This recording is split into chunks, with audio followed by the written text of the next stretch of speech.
नमस्कार दोस्तों, मैं हूं भवानी सिंह राजपुरोहित और आज आपके लिए लेकर आया हूं मैं एक शानदार वीडियो जिसके अंदर हम सीखेंगे इन दो, एक एडियम और एक फ्रेजल वर्ब के द्वारा ऐसे वाक्यों का निर्माण करना। और ऐसे वाक्य हम डेली रूटीन में बोलते हैं, हद से ज़्यादा इन जैसे वाक्यों का हम उपयोग करते हैं हमारी भाषा में, लेकिन इनको इंग्लिश में कैसे बोला जाए, चलिए आज सीखते हैं कुछ नया। तो आइए वीडियो स्टार्ट करते हैं।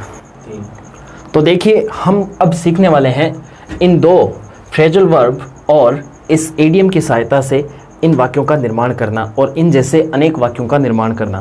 तो देखिए, फॉर द टाइम बीइंग इसका मतलब होता है, ये एक एडियम है और इसका मतलब होता है फिलहाल कुछ समय के लिए। और ये हैव के साथ में प्रीपोजिशन लगकर बना है फ्रेजल वर्ब। देखिए, फ्रेजल वर्ब जो है एक सिंपल वर्ब होती है, उसके साथ में या तो प्रीपोजिशन जुड़ जाता है या फिर एडवर्ब जुड़ जाता है।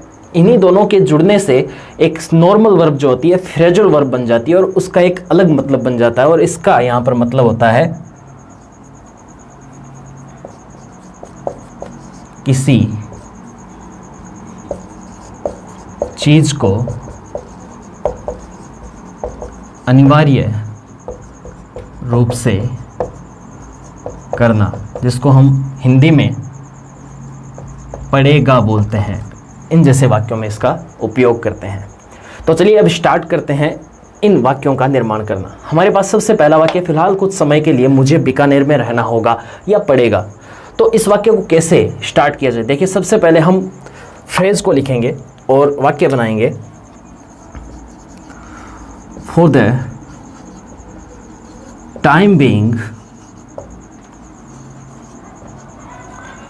आई, और अब रहना पड़ेगा, आई सब्जेक्ट आ गया आपके वाक्य का कि मुझे रहना पड़ेगा, वो उसके लिए आएगा आई हैव टू। और अब मेन वर्ब रहना, I have to live in Bikaner. Okay, तो ये बड़ा ही सिंपल तरीका है इन जैसे वाक्यों का निर्माण करना। चलिए अगला अब जो वाक्य है वो बड़ा ही सिंपल इसी तरह से बनेगा कि फिलहाल कुछ समय के लिए तुम्हें टीम से बाहर रहना होगा। मान लो कि किसी टीम में किसी प्लेयर को अच्छा प्रदर्शन नहीं हो रहा है या फिर उसको इंजरी हो गई तो बाहर कर दिया। तो जब ऐसा वाक्य बोला जाएगा तो उसको इंग्लिश में कैसे बोलेंगे? देखिए, बड़ा ही सिंपल है। फॉर द टाइम बीइंग, अब अपना सब्जेक्ट आ जाएगा, तुम्हें टीम से बाहर रहना पड़ेगा।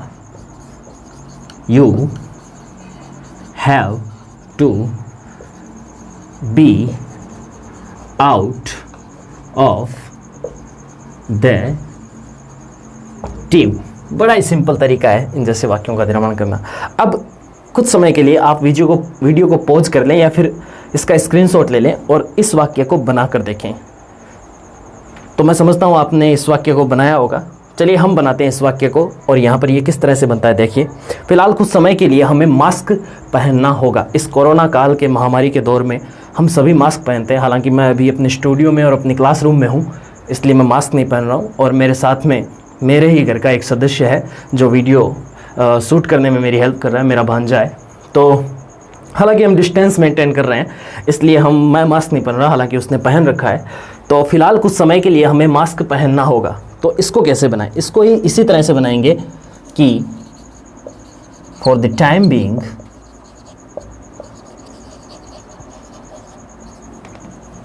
हमें मास्क पहनना होगा।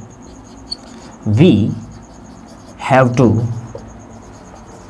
Wear mask. बड़ा ही सिंपल तरीका जिससे हमने इस तरह के वाक्यों का निर्माण करना सीखा इस प्यारी सी एडियम के द्वारा और इस बड़े ही रोचक फ्रेजल वर्ब के द्वारा। तो दोस्तों, अगर आपको मेरा ये वीडियो लेक्चर पसंद आया तो मेरे चैनल को सब्सक्राइब ज़रूर करें। यदि आपने मेरे चैनल को सब्सक्राइब कर लिया है तो आप सभी वीडियोस को एक बार जोर से देखें और उसको देखें कि इसमें कहाँ पर मुझे किस तरह का टॉपिक बनाना है। मुझे आप कमेंट सेक्शन में कमेंट करके बताएं। Thank you so much. मैं हूँ भवानी सिंह राजपुरोहित, आप देख रहे हैं KPC द 5 एलिमेंट।